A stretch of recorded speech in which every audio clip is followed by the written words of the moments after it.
बिस्मिल्लाहिर्रहमानिर्रहीम। शुरू करती हूँ अल्लाह के नाम से जो बड़ा मेहरबान और निहायत रहम वाला है।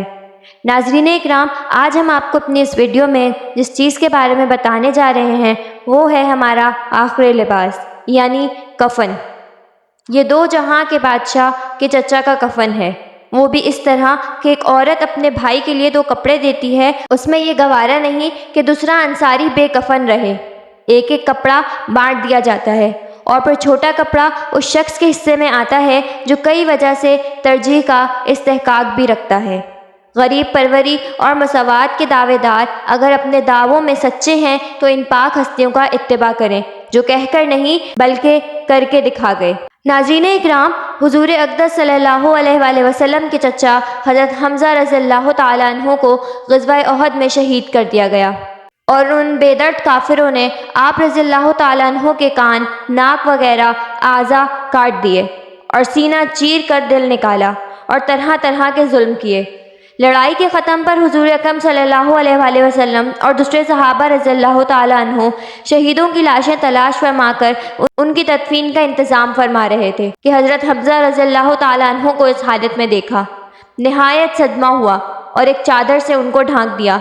इतने में हज़रत हमज़ा रज़ियल्लाहु ताला अन्हु की हकीकी बहन हज़रत सफ़िया रज़ियल्लाहु ताला अन्हु तशरीफ़ लाईं कि अपने भाई की हालत को देखें।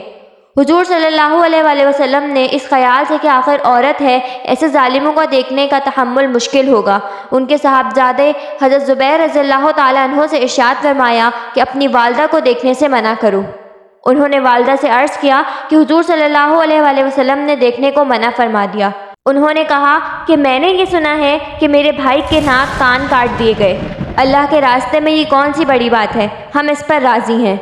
मैं अल्लाह से सवाब की उम्मीद रखती हूँ और इंशाअल्लाह सब्र करूँगी।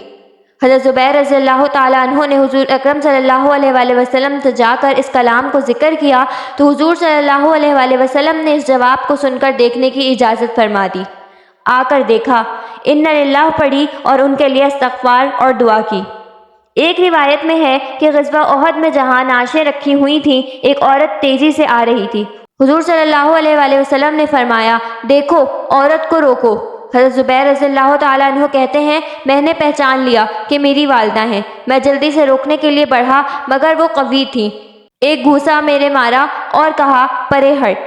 मैंने कहा कि हुजूर सल्लल्लाहु अलैहि वसल्लम ने मना फरमाया है तो फ़ौरन खड़ी हो गई।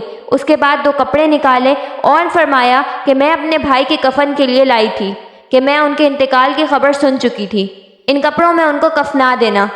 हम लोग वो कपड़े लेकर हज़रत हमज़ा रज़ियल्लाहु ताला अन्हु को कफनाने लगे कि बराबर में एक अंसारी शहीद पड़े हुए थे जिनका नाम हज़रत सुहेल रज़ियल्लाहु ताला अन्हु था। उनका भी कुफ़ार ने ऐसा ही हाल कर रखा था जैसा कि हज़रत हमज़ा रज़ियल्लाहु ताला अन्हु का था। हमें इस बात से शर्म आई कि हज़रत हमज़ा रज़ियल्लाहु ताला अन्हु को दो कपड़ों में कफ़न दिया जाए और अंसारी के पास एक भी ना हो, इसलिए हमने दोनों के लिए एक एक कपड़ा तजवीज़ कर दिया, मगर एक कपड़ा उनमें बड़ा था और दूसरा छोटा। तो हमने क़ुरा डाला कि क़ुरा में जो कपड़े जिनके हिस्से में आएगा वो उनके कफ़न में लगाया जाए। क़ुरा में बड़ा कपड़ा हज़रत सुहेल रज़ियल्लाहु ताला अन्हु के हिस्से में आया और छोटा हज़रत हमज़ा रज़ियल्लाहु ताला अन्हु के हिस्से में आया, जो उनके कद से भी कम था। अगर सर को ढांका जाता तो पाँव खुल जाते और पाँव की तरफ किया जाता तो सर खुल जाता। हुजूर अकरम सल्लल्लाहु अलैहि वसल्लम ने इरशाद फरमाया कि सर को कपड़े से ढांक दो और पाँव पर पत्ते वगैरह डाल दो। अल्लाह पाक हम सबको अदल व इंसाफ से रहने की तौफीक अता फरमाए और हम सबको सीधे रास्ते पर चलने की तौफीक दें। आमीन।